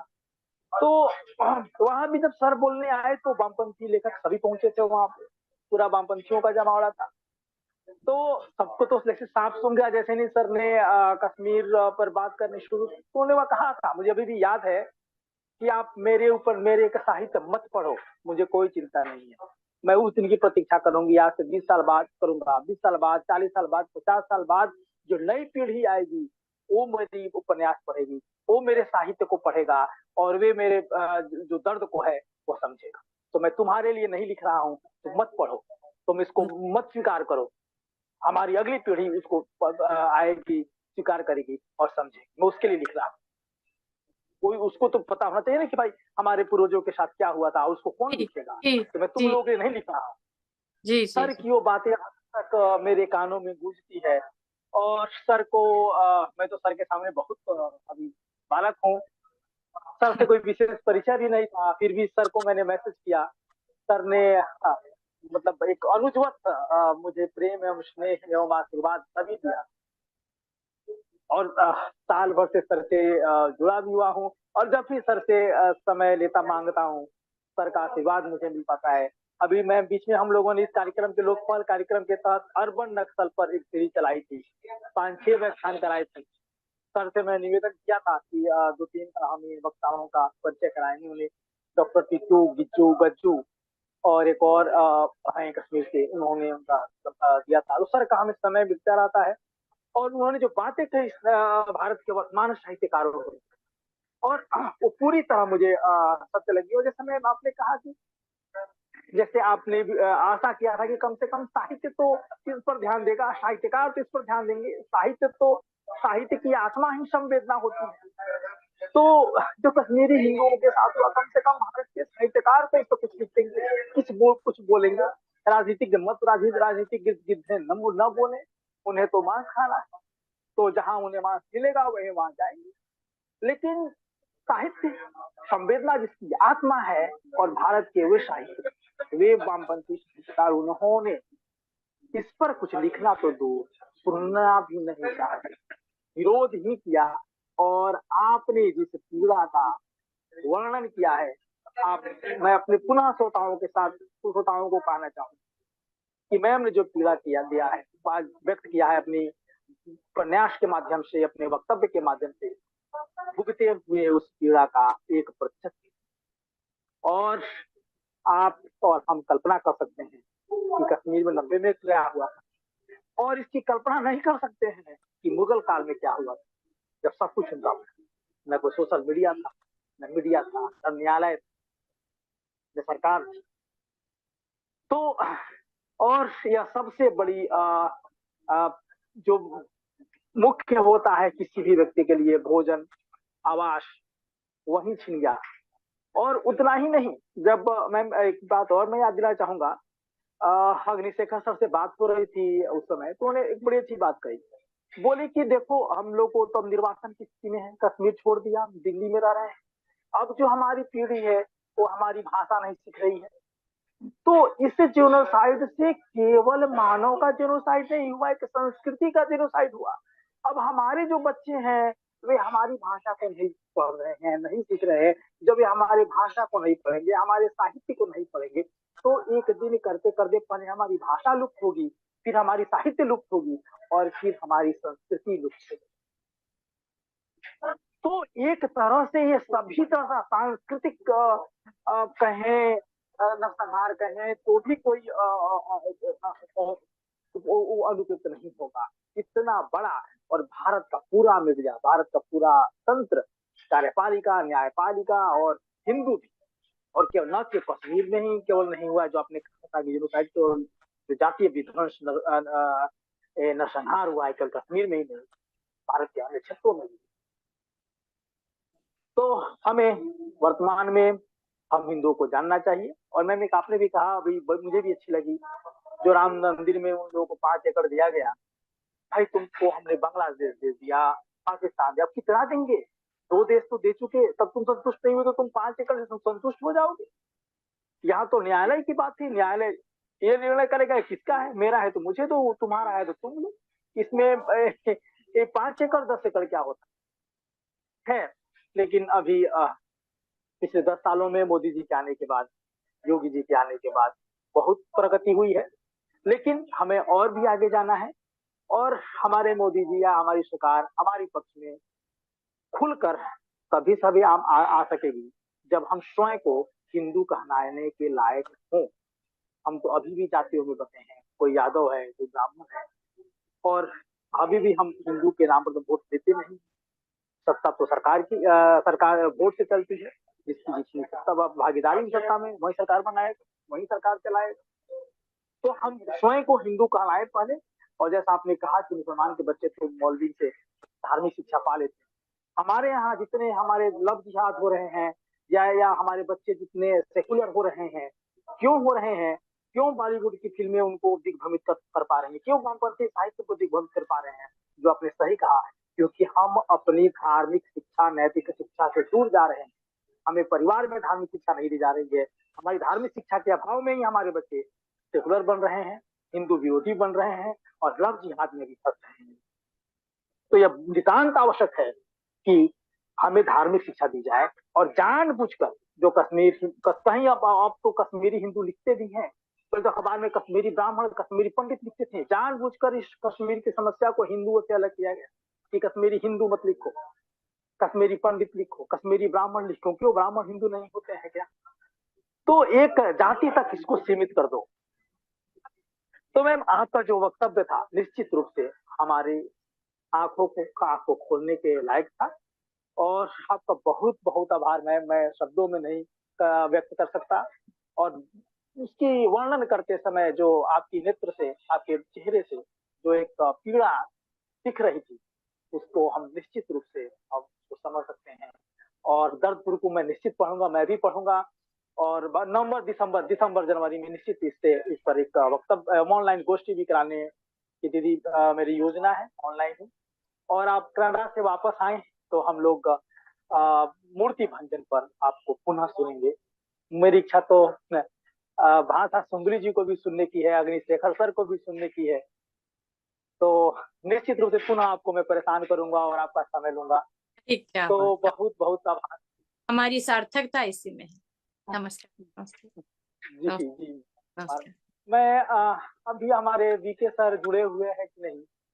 अगर मैं वीके सर होते तो हम लोग उनको सुनते। शायद वीके सर नहीं है तो मैं अब 9 बज गए, तो मैं अब कार्यक्रम की समाप्ति की ओर चलता हूँ और धन्यवाद ज्ञापन के लिए डॉक्टर ऋषि कुमार सिंह जी को आमंत्रित करता हूँ। डॉक्टर ऋषि कुमार सिंह जी आए और हमारी मैम का औपचारिक धन्यवाद ज्ञापन। डॉक्टर विवेक जी, ऋषि जी एक मिनट प्लीज। मैं यात्रा में हूँ और बिना मैं इसके वीडियो के ही बोल रहा हूँ। सर्वप्रथम तो मैं क्षमा प्रार्थी हूँ इस विषय के लिए कि चूंकि आप मेरे अनुज हैं, आपने मुझे विस्थापन शब्द भेजा था तो विस्थापन की त्रासदी वगैरह, लेकिन जितना दर्दपुर की लेखिका के मुखार बिंदु से मैंने सुना है और उस संवेदना से भारत की जनमानस और भारत की चेतना के समीकरण को जब मैं स्थापित कर रहा था तो मुझे लगा कि हमने जो श्वेत पत्र बनाया है, जो व्हाइट पेपर है, यह विस्थापन का पेपर नहीं है, व्हाइट पेपर नहीं है, यह वास्तव में विध्वंस का श्वेत पत्र है। तो पहले तो मैं क्षमा प्रार्थी हूँ मैम से भी, और दूसरी कि ऐसे साहित्य को सदैव हास्य का साहित्य बना देने का सदप्रयास रहता है जिसमें सत्य की संवेदना के, सत्य की तथ्य और शिल्प चाहे जितना अनगढ़ हो, जितना सशक्त हो, लेकिन जहां संवेदना का सत्य अभिव्यक्ति पाता है, ऐसे साहित्य को सदैव दबाने का प्रयास प्रथमतः इस देश की साहित्यिक परिपाटी बन गई है। मैम का दर्द और उनके आंखों से उमड़ते घुमड़ते आंसू मुझे भगवान राम के स्मरण करा रहे थे। और ये दर्द कश्मीर का नहीं है, ये दर्द संपूर्ण भारत का है। यह पूरे विश्व मानवता का विध्वंस है। विश्व मानवता को मैं इस संदर्भ में लेता हूँ, जो दृष्टि हमारे हिंदुत्व की दृष्टि है, जो सनातन की दृष्टि है, और इस दर्द का एक बड़ा तीक्ष्ण स्वर था। और इस दर्द में जो व्यंगात्मकता थी वो ये थी, चाहे मैम ने उसे शब्दों की आकृति दी कि नहीं, उसे अपनी वाणी में अभिव्यक्ति दी कि नहीं, कि यह देश हिंदुओं का है और इस देश का हिंदू ही आहत हो रहा था, मर रहा था, हमारे ही बच्चे भूख से बिलबिला रहे थे। और इस देश के साम्यवादियों से, इस्लामियों से तो हम अपेक्षा नहीं कर सकते हैं, लेकिन इस देश का हिंदू नहीं जगा, यह भी दर्द की चेतना का एक व्यंग है, दर्द की वेदना का एक स्वरूप है। और इस पर एक दिन चर्चा नहीं। उन्होंने पूरा हिंदुत्व के समानांतर किस तरह हिंदुत्व का पथ विचलन हुआ, और आपने जैसे कहा कि इसे बहुत खूबसूरत तरीके से केवल ब्राह्मण का, पंडित का कश्मीर बना दिया गया। अरे उसमें दलित जातियां भी थी। पहाड़ों में, भारत के ही पहाड़ी इलाकों में, पहाड़ी क्षेत्रों में या तो ब्राह्मण हैं या तो क्षत्रिय हैं, हमारे जितने पहाड़ी राज्य हैं।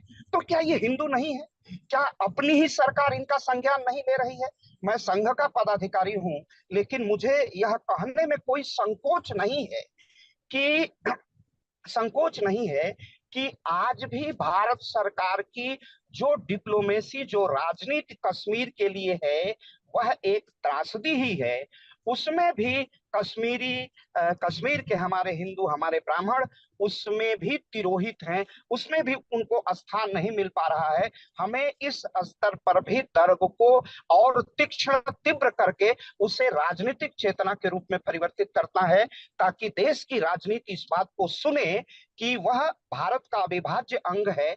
और साहित्य में जैसे हम लोग कहते हैं ना, मैं तो राजनीति का विद्यार्थी हूँ, साहित्य में प्रस्थानत्रयी है, सत्यम शिवम सुंदरम की परिकल्पना। और जो मैम ने भी कहा कि जो देश अपने अतीत को, जहां से हम सत्यम, जहां से हम वेद, ब्राह्मण, अरण्यक, उपनिषद, वेदांत तक आते हैं, जो शैव का महान दर्शन है, उसको हमने तिरोहित किया है। और किस तरह डिरेल हुआ है 712 से लेकर के, और इसकी आज तक की त्रासदी, आज भी कोई बहुत चित्र और चरित्र में बहुत अधिक परिवर्तन दिखाई नहीं देता है।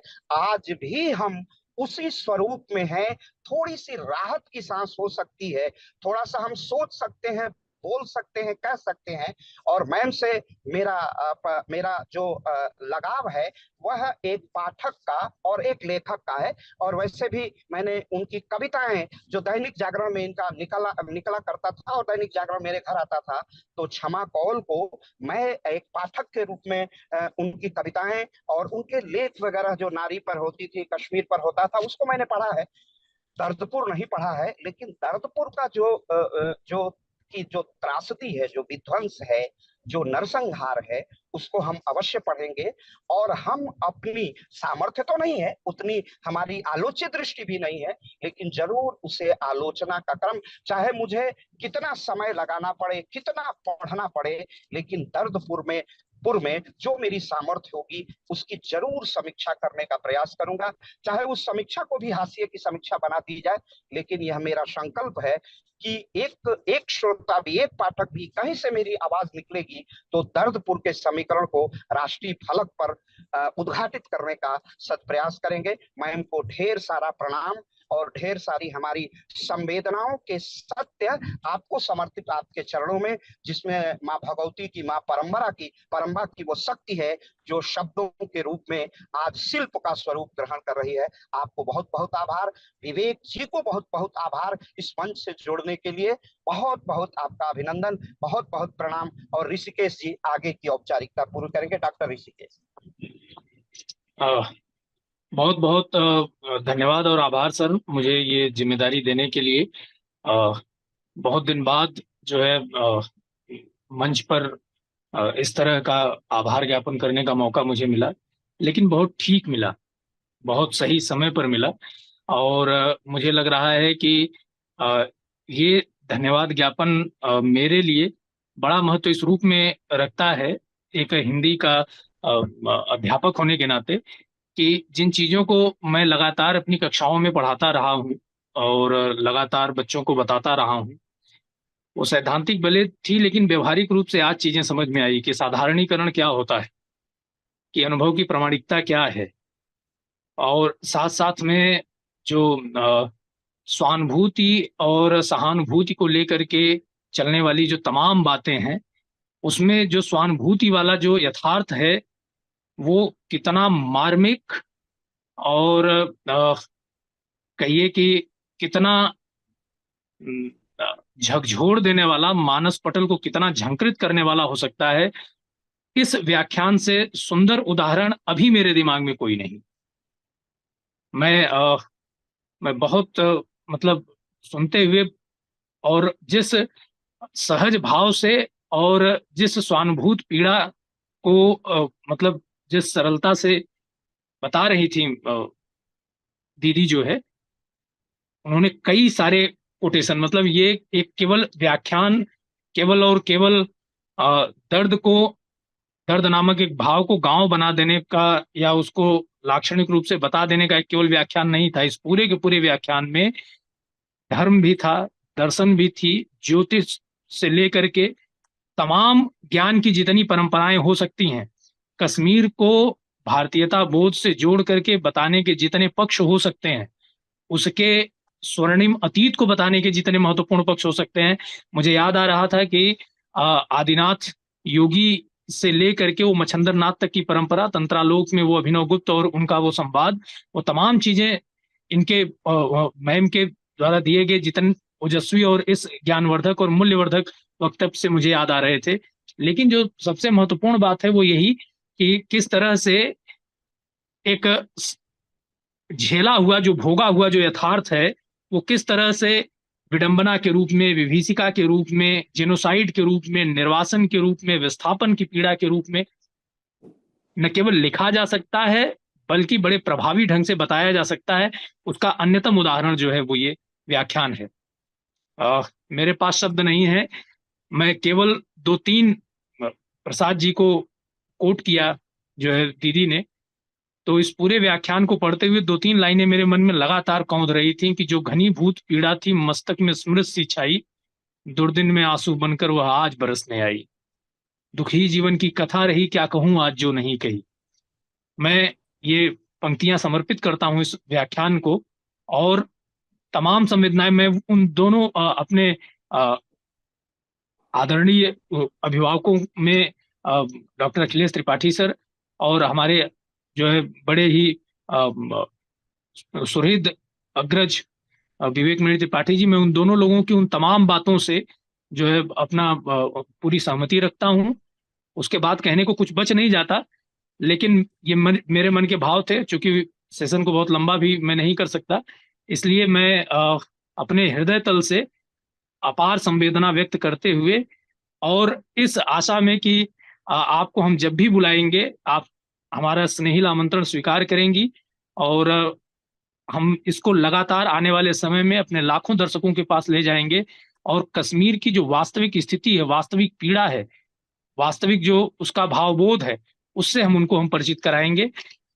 एक बार फिर से इस तेजस्वी, ओजस्वी, प्रासंगिक और बहुआयामी और सार गर्भित वक्तव्य के लिए पूरे लोकपहल परिवार, लोकपहल मंच की ओर से मैं आपको धन्यवाद ज्ञापित करता हूं, और साथ साथ में इतने सुंदर संचालन के लिए और विशेष प्रकार के अभिभावकत्व वाले विषय विस्तार के लिए जो है डॉक्टर अखिलेश त्रिपाठी सर का, और बड़े ही मनहर संचालन के लिए डॉक्टर विवेक मणि त्रिपाठी सर का, और साथ साथ में जितने भी हमारे दर्शक और श्रोता आने वाले समय में अभी भी जो लोग सुन रहे हैं और आने वाले समय में जो लोग सुनेंगे, उनके प्रति भी मैं अपना हार्दिक आभार ज्ञापित करता हूं।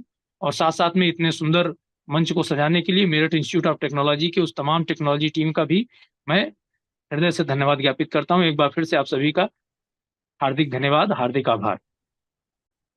प्रणाम प्रणाम।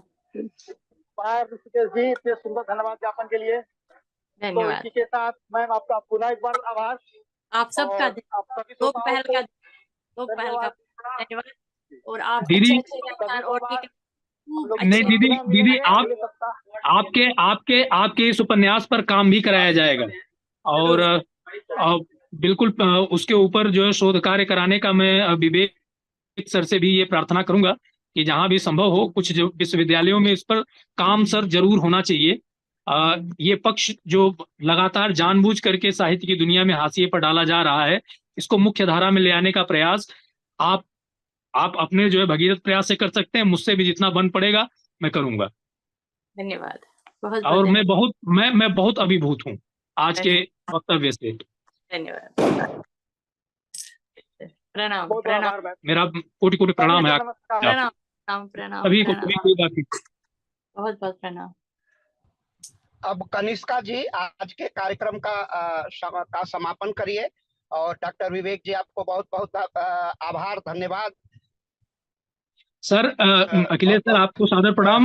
विवेक मणि त्रिपाठी सर आपको भी नमस्कार सर। बहुत बहुत प्रणाम। और ये सारा प्रणाम पूरे कश्मीर के लिए, पूरे जी हिंदुत्व के लिए। जी हम जी लोगों की जो जी प्रतिबद्धता है, मैं भले राजनीति विज्ञान का हूँ, लेकिन दर्दपुर और कौन मूर्ति भंजन, उन पर दोनों पर मैं काम करा सकता हूँ। उसको जी साहित्य जी से, राजनीति से जोड़ के काम जरूर होगा।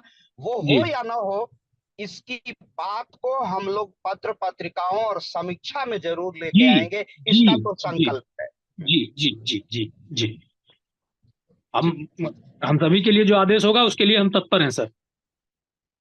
बिल्कुल बिल्कुल, इस पर हम लोग एक पूरी समीक्षा की श्रृंखला एक जी छापेंगे जी पूरी। उसमें भारत के लब्ध प्रतिष्ठित विद्वान जो हिंदूवादी हैं और जो जी दर्द के समीकरण से समीकृत लोग हैं, इस जी जी महाअभियान में उनको हम लोग सम्मिलित करेंगे। के अब आज के आपके आदेश का इंतजार रहेगा सर। बिल्कुल बिल्कुल बिल्कुल बिल्कुल ऋषिकेश, इसको जल्दी पूरा किया जाएगा। लेकिन इसके जरूरी जरूरी है कि हम लोग पाठक तो बने ठीक से। कई जी बार जी उसको पढ़ना पड़ेगा, कई बार जी उसके दर्द से गुजरना पड़ेगा, अनुभूतियों में। जैसा आपने कहा ना कि जो घनीभूत पीड़ा थी मस्तिष्क में स्मृति से छाई, दुर्दिन में आंसू बन के वह आज बरसने आई, तो वो तो थोड़ा सा, या ले चल मुझे भुलावा देकर, या जो आपने कहा कि जो कही आज वो कही पीड़ा की निराला की बातें। लेकिन जी उसके बाद भी, इस अंधेरे के बाद हम लोग जलते हुए दीपक हैं और दूसरे दीप को प्रज्वलित करेंगे, इस जी जी आशा और विश्वास के साथ कि वर्तिका जलकर किरण का हास बनता है, जी गया मुश्किलों में जिंदगी इतिहास बनती है।